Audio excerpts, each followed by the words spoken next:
अब सवाल ये है कि जो एयरपोर्ट पर पूजा घर होते हैं वो तो हर किसी के लिए है।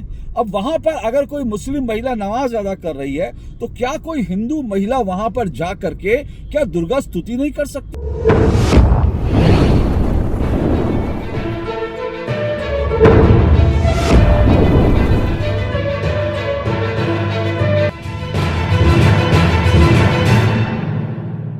किसी ने सही कहा है, इंसान को कभी अपनी जमीन नहीं छोड़नी चाहिए, क्योंकि अगर आप अपनी जमीन छोड़ेंगे तो वो जमीन किसी और की हो जाएगी। ये बात कम से कम भारत के हिंदुओं को अच्छी तरह से समझ लेनी चाहिए और गांठ बांध करके रख लेनी चाहिए। आज मैं ऐसा क्यों कह रहा हूं? दरअसल माधवी लता का नाम आपने जरूर सुना होगा। जी हाँ, वही माधवी लता जो हैदराबाद में असदुद्दीन ओवैसी के खिलाफ चुनाव लड़ी थी। अब माधवी लता दरअसल दिल्ली में एयरपोर्ट पर आती हैं, और जब दिल्ली में एयरपोर्ट पर आती हैं तो हर एयरपोर्ट पे आपको मालूम है कि एक पूजा का कक्ष होता है, एक जगह होती है जहां कोई भी जाकर पूजा कर सकता है। अब माधवी लता उस पूजा घर में जाती हैं, वो जो एयरपोर्ट पर पूजा घर था, और वहां पर दुर्गा स्तुति पढ़ने लगती हैं। अब ठीक उसी समय वहां पर उस प्रेयर रूम में कुछ महिलाएं, 2-3 मुस्लिम महिलाएं वहां पर नमाज अदा कर रही थी। अब जैसे ही ये वीडियो वायरल होता है वैसे ही तमाम कट्टरपंथी मुसलमान जो हैं वो माधवी लता के खिलाफ जो है एक मोर्चा खोल देते हैं और कहते हैं कि देखो, ये महिला जो है, ये मुस्लिम महिलाएं नमाज पढ़ रही थी और उनको परेशान करने के लिए वहां बैठकर दुर्गा स्तुति का गान करने लगी, जोर जोर से दुर्गा स्तुति का गान करने लगी। अब सवाल ये है कि जो एयरपोर्ट पर पूजा घर होते हैं वो तो हर किसी के लिए है। अब वहां पर अगर कोई मुस्लिम महिला नमाज अदा कर रही है तो क्या कोई हिंदू महिला वहां पर जा करके क्या दुर्गा स्तुति नहीं कर सकती? अब ये समझिए कि ये विवाद दरअसल हुआ क्यों। ये विवाद इसलिए हुआ क्योंकि तमाम देश भर में जो एयरपोर्ट्स हैं, उन एयरपोर्ट्स में जो प्रार्थना के कक्ष होते हैं, जो प्रेयर रूम होते हैं, हिंदुओं ने कभी उसको ऑन ही नहीं किया, हिंदुओं ने कभी उसको इस्तेमाल ही नहीं किया। अब देखिए, हम तमाम हिंदू जब एयरपोर्ट पे जाते हैं तो हम लॉन्ज में जाते हैं, हम रेस्टोरेंट जो वहाँ पर बने होते हैं, वहाँ जो फूड कोर्ट होते हैं वहाँ जाते हैं, वहाँ बैठते हैं, धूम्रपान कक्ष में जाते हैं, वहाँ सिगरेट पीते हैं। लेकिन क्या कभी आपने हिंदुओं को देखा कि वो पूजा के कक्ष में गए और वहाँ उन्होंने पूजा की? नहीं होता। लेकिन होता क्या है, जो मुस्लिम्स हैं, मुस्लिम जाते हैं और वहां पर नमाज अदा करते हैं, बड़ी संख्या में नमाज अदा करते हैं। अब इस सब के कारण एक परसेप्शन बन गया कि ये जो एयरपोर्ट पर जो प्रेयर रूम होते हैं ना, ये तो दरअसल मुसलमानों के लिए होते हैं। और ये मैं ऐसा कह रहा हूँ, परसेप्शन नहीं, बल्कि ये पूरी की पूरी थॉट प्रोसेस ऐसा हो गया है कि भाई ये जो पूजा है ये तो सिर्फ मुसलमान करते हैं, हिंदू तो एयरपोर्ट पर पूजा ही नहीं करता, कोई और करता ही नहीं। आपको अच्छी तरह से याद होगा, अगर मैं गलत नहीं हूं तो मैं जो आपको जानकारी दे रहा हूं बिल्कुल सही है। कुछ समय पहले तक जो बहुत सारे एयरपोर्ट थे वहां पर पूजा घर नहीं लिखा जाता था, वहां पर पूजा का कक्ष नहीं लिखा जाता था, वहां लिखा जाता था नमाज पढ़ने की जगह।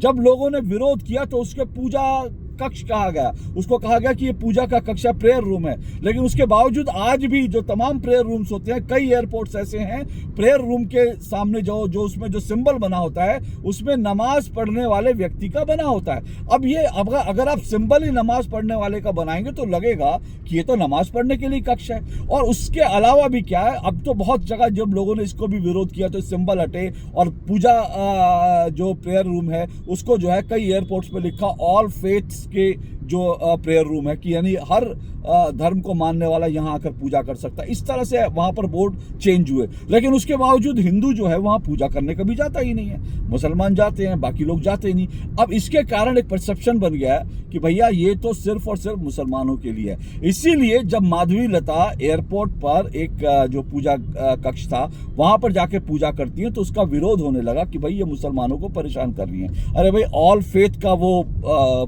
जो प्रेयर रूम है तो उसमें तो कोई भी जाकर पूजा कर सकता है। माधवी लता को भी उतना ही अधिकार है जितना बाकी महिलाएं वहां पर नमाज अदा कर रही थी। तो इसको लेकर हल्ला मचाने की जरूरत क्या है? इस बात को अच्छी तरह से समझ लीजिए कि अगर आप अपना स्पेस छोड़ देंगे तो कोई और जाएगा, उस स्पेस का इस्तेमाल करना शुरू करेगा। पहले वो इस्तेमाल करेगा, उसके बाद अधिकार जताएगा और धीरे धीरे वो स्पेस, वो जगह, वो जमीन उसकी हो जाएगी और आप ताकते रह जाओगे। इसलिए मैंने शुरू में कहा कि जो आपकी जमीन है उसको कभी छोड़िए नहीं, ये गांठ बांध कर रखिए। देखिए, जहां कहीं भी हुआ, जहां कहीं भी हम हिंदुओं ने किसी डर के कारण, किसी और वजह से जगह छोड़ी, वहां धीरे धीरे दूसरे लोग गए, उन्होंने कब्जा कर लिया। और जहां जहां कब्जा किया वहां क्या स्थिति है ये मुझे बताने की की जरूरत नहीं। लेकिन अच्छी बात जानते हैं, एक तो माधवी लता की ये जो पूरा इंसिडेंट हुआ, इसके बाद मुझे लगता है, और मैं खुद भी कह रहा हूं कि अब कभी भी मैं एयरपोर्ट जाऊंगा तो मैं जरूर किसी ना किसी जो भी प्रेयर रूम होगा वहां जाऊंगा, वहां बैठकर कुछ देर के लिए चाहे मैं प्रभु का स्मरण करूं, मैं जरूर करूंगा। और मुझे लगता है सब हिंदुओं को ये काम करना चाहिए। और अब मैं यही कह रहा हूं कि एक अच्छी बात यह है कि शायद इस घटना से लोगों में जागरूकता आए। और साथ साथ एक बात और मैं कहना चाहूंगा, एक अच्छी बात और हुई है, और वो उत्तम नगर में तरुण खटीक की जो हत्या हुई वो तो बहुत दुर्भाग्यपूर्ण है। और जिस तरह से तरुण खटीक को होली वाले दिन तरुण खटीक की हत्या की गई, उसकी जितनी निंदा की जाए कम है। लेकिन तरुण खटीक की हत्या के बाद मैंने देखा कि उत्तम नगर में जो हिंदू हैं, कम से कम उनके अंदर एक थोड़ी सी जागृति आ गई है। वो इतने समय से परेशान हो रहे थे, लोग वहाँ बता रहे हैं कि लोग वहाँ घर छोड़ छोड़ कर जा रहे हैं, वहाँ पर जो है मुस्लिम जो है एक एक करके आ रहे हैं और पूरी बस्ती पर उनका एक तरह से अधिकार, एक तरह से आधिपत्य स्थापित होता जा रहा है, और डर के मारे कई हिंदू जो है छोड़ रहे हैं। लेकिन तरुण खटीक की हत्या के बाद क्या हुआ कि ये चीजें अब रिवर्स होने लगी। उत्तम नगर में तरुण खटीक की निर्मम हत्या के बाद जिस तरह से सिर्फ उत्तम नगर नहीं बल्कि पूरी दिल्ली के हिंदुओं ने एकजुट होकर रोष जताया, विरोध प्रदर्शन किया, जिस तरह से अपनी ताकत दिखाई, उसका असर जो है देखिए किस तरह से हो रहा है। आप देखिए कि उत्तम नगर और उसके स्थानीय जो आसपास के इलाके हैं, वहां जो लोकल मस्जिद है, उन लोकल मस्जिदों के अंदर तरुण खटीक को श्रद्धांजलि दी जा रही है। तरुण खटीक के लिए अलग से जो नमाज अदा की जा रही है, जबकि यही वो लोग हैं जिन्होंने कहा था कि तरुण खटीक इसलिए मारा गया क्योंकि वो लड़की छेड़ रहा था, महिलाओं के साथ बदतमीजी कर रहा था। लेकिन हिंदू एकजुट हुए, हिंदुओं ने आवाज उठाई, हिंदुओं ने शक्ति प्रदर्शन किया, तो अब ये तरुण खटीक के लिए श्रद्धांजलि सभा कर रहे हैं। इसीलिए मैं कह रहा हूं अपनी जमीन मत छोड़िए। और उससे भी बेहतर, उससे भी बढ़िया खबर मैं आपको क्या बताऊं, देखिए क्या हो। और उससे भी बढ़िया हिंदुओं के साहस की कथा जो उत्तम नगर से आई, वो मैंने एक वीडियो में देखी। उत्तम नगर में जैसे मैंने बताया, वहां अब तक क्या हो रहा था, वहां पर अब तक हिंदू जो है वहां से पलायन कर रहे थे, छोड़ छोड़ कर जा रहे थे कि ये पूरा इलाका जो इस तरह से हो जा रहा है, यहाँ छुरेबाजी होती है, यहाँ ऐसा होता है, वैसा होता है। लेकिन अब जो वीडियो है उसमें एक महिला कह रही है कि हमने उत्तम नगर में अपने घर में हमने सूअर पालने शुरू कर दिए हैं। अब ये सूअर क्यों पाल रहे हैं आप अच्छी तरह से समझ सकते हैं। वो कह रहे हैं हमने सूअर पालने शुरू कर दिए ताकि अब हिंदुओं का पलायन नहीं हो, बल्कि अब पलायन करके ये लोग जाएं। अब मुस्लिमों का पलायन होगा, हिंदुओं का पलायन नहीं होगा। बंदा कहता है कि मैं तो सारी गली खरीद लूंगा, आप रोक के दिखा देना। तो फिर हमने अपना ये 12 अवतार सूअर पाला। तो सुना आपने उत्तम नगर की ये हिंदू महिला क्या कह रही हैं। ये कह रही हैं कि अब हम अपनी तमाम जो हमारी गली हैं उन गलियों में गेट लगाएंगे और अपने सुअरों को खुला छोड़ेंगे। अब ये देखिए कि ये एक सोच में जो बदलाव है, जिस तरह से माधवी लता ने दिखाया कि भाई आपको अपनी जगह नहीं छोड़नी है। अगर वो सर्वधर्म प्रार्थना सभा है तो हिंदू भी वहां जाएंगे, हिंदू भी वहां प्रार्थना करेंगे। ठीक उसी तरह से उत्तम नगर में लोगों ने कहा कि अब हम अपनी जगह नहीं छोड़ेंगे, बल्कि अब हम ये कोशिश करेंगे जो विधर्मी अधर्मी हमारे ऊपर दबाव बनाने कि हम ये जगह छोड़े, हम उनको यहां से खदेड़ेंगे, भगाएंगे।